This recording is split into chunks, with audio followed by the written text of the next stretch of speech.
O que é o TDAH? Transtorno do déficit de atenção com hiperatividade. O transtorno do déficit de atenção com hiperatividade, TDAH, é um transtorno neurobiológico que aparece na infância e que, na maioria dos casos, acompanha o indivíduo por toda a vida. O TDAH se caracteriza pela combinação de sintomas de desatenção, hiperatividade, inquietude motora e impulsividade, sendo a apresentação predominantemente desatenta conhecida por muitos como DDA, distúrbio do déficit de atenção. De acordo com a Associação Brasileira do Déficit de Atenção, a prevalência do TDAH gira em torno de 3 a 5% da população infantil do Brasil e de vários países do mundo onde o transtorno já foi pesquisado. Nos adultos, estima-se prevalência em aproximadamente 4%. Segundo o DSM-5, levantamentos populacionais sugerem que o TDAH ocorre na maioria das culturas em cerca de 5% das crianças e 2,5% dos adultos.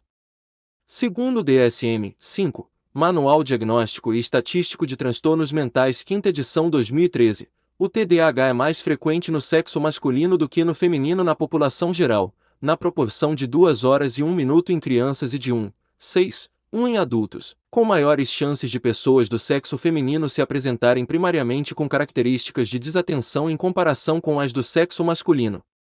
Tipos: o TDAH pode se apresentar com sintomas de desatenção e de hiperatividade ou impulsividade. De acordo com a quantidade desses sintomas, podemos classificar o TDAH em 3 subtipos. Apresentação combinada: se tanto os critérios de desatenção e hiperatividade, impulsividade são preenchidos nos últimos 6 meses. Predominantemente desatento, quando os critérios de desatenção é preenchido nos últimos 6 meses, mas os critérios de hiperatividade não são. Predominantemente hiperativo impulsivo, quando os critérios de hiperatividade é preenchido nos últimos 6 meses, mas os critérios de desatenção não são.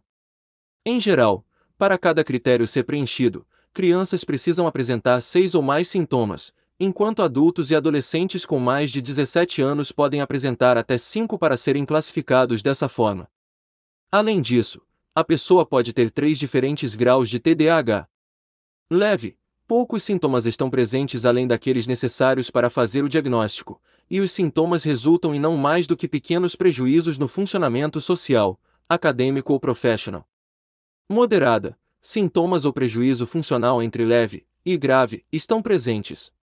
Grave: muitos sintomas além daqueles necessários para fazer o diagnóstico estão presentes, ou vários sintomas particularmente graves estão presentes, ou os sintomas podem resultar em prejuízo acentuado no funcionamento social ou profissional.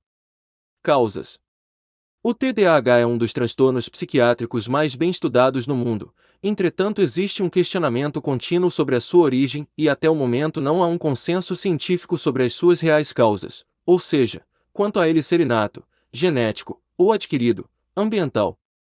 Considerando-se que o TDAH é um transtorno heterogêneo, manifesta-se de inúmeras formas, e dimensional, os sintomas se combinam nos mais variados graus de intensidade, é possível inferir a complexidade da questão, com múltiplas causas e fatores de risco.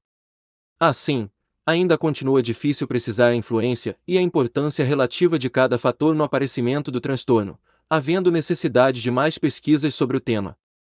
Em suma, a maioria dos estudiosos concorda com a origem multifatorial do TDAH, com seus componentes genéticos e ambientais, em que provavelmente vários genes anômalos de pequeno efeito em combinação com um ambiente hostil, formatariam um cérebro alterado em sua estrutura química e anatômica.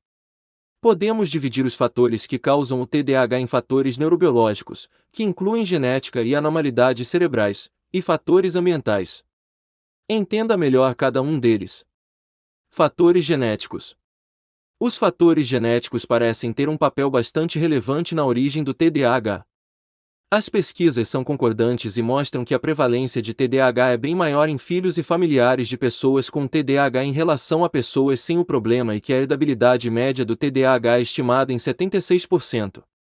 Estudos usando famílias e casos de gêmeos e adoção estabeleceram as bases genéticas do TDAH, apoiando a contribuição genética para o surgimento do transtorno.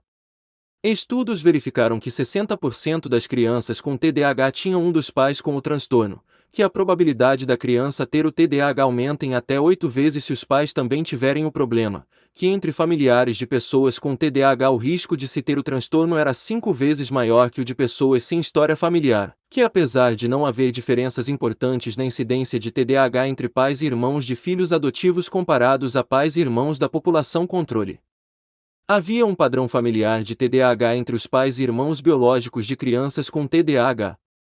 Anormalidades cerebrais. Muitos estudos de imagem feitos no cérebro mostraram evidências de disfunção em pessoas com TDAH, no córtex pré-frontal, núcleos da base, cerebelo e outras. Fatores ambientais. Baixo peso ao nascer, menos de 1.500 gramas, confere um risco 2 a 3 vezes maior para TDAH, embora a maioria das crianças que nascem com baixo peso não desenvolva o transtorno. Embora o TDAH esteja correlacionado com tabagismo na gestação, parte dessa associação reflete um risco genético comum. Uma minoria de casos pode estar relacionada a reações a aspectos da dieta. Pode haver história de abuso infantil, negligência, múltiplos lares adotivos, exposição a neurotoxinas, chumbo, infecções, por exemplo, encefalite, ou exposição ao álcool durante a gestação. Exposição a toxinas ambientais foi correlacionada com o TDAH subsequente, embora ainda não se saiba se tais associações são causais. Sintomas. Sintomas de TDAH. O DSM-5 tem alguns critérios que definem o diagnóstico de uma criança ou adulto com TDAH. Em primeiro lugar, é necessário que a pessoa apresente um padrão persistente de desatenção ou hiperatividade e impulsividade que interfira no funcionamento e no desenvolvimento. Para tanto, ela precisa apresentar sintomas destes dois aspectos. Sintomas comuns de desatenção. Deixar de prestar atenção a detalhes ou comete erros por descuido em atividades escolares, de trabalho ou durante outras atividades. Ter dificuldade de manter a atenção em tarefas ou atividades lúdicas. Não escutar quando lhe dirigem a palavra. Não seguir instruções e não termina deveres de casa, tarefas domésticas ou tarefas no local de trabalho. Ter dificuldade para organizar tarefas e atividades. Evitar, não gostar ou relutar em se envolver em tarefas que exijam esforço mental prolongado, tarefas escolares, deveres de casa, preparo de relatórios, etc. Perder objetos necessários às tarefas ou atividades. Ser facilmente distraído por estímulos externos, para adolescentes mais velhos e adultos pode incluir pensamentos não relacionados.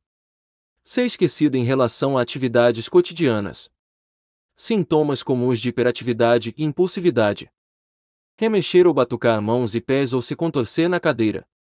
Levantar da cadeira em sala de aula ou outras situações nas quais se espera que permaneça sentado, sala de aula, escritório, etc. Correr ou subir nas coisas, em situações onde isso é inapropriado ou, em adolescentes ou adultos, ter sensações de inquietude. Ser incapaz de brincar ou se envolver em atividades de lazer calmamente. Não conseguir ou se sentir confortável em ficar parado por muito tempo, em restaurantes, reuniões, etc. Falar demais. Não conseguir aguardar a vez de falar, respondendo uma pergunta antes que seja terminada ou completando a frase dos outros. Ter dificuldade de esperar a sua vez. Interrompe ou se intrometer em conversas e atividades, tentar assumir o controle do que os outros estão fazendo ou usar coisas dos outros sem pedir. Em geral, é preciso que a criança apresente 6 ou mais desses sintomas por mais de 6 meses antes de ser feito o diagnóstico. Já em adultos ou adolescentes, com mais de 17 anos, é preciso apresentar apenas 5 destes sintomas. Vários sintomas de desatenção ou hiperatividade e impulsividade estavam presentes antes dos 12 anos de idade e em mais de 2 ambientes, como a casa, escola, trabalho, com amigos.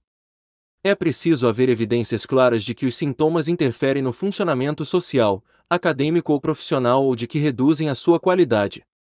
E os sintomas não devem ser mais explicados dentro de outro transtorno mental, como transtorno bipolar, transtorno de personalidade, entre outros.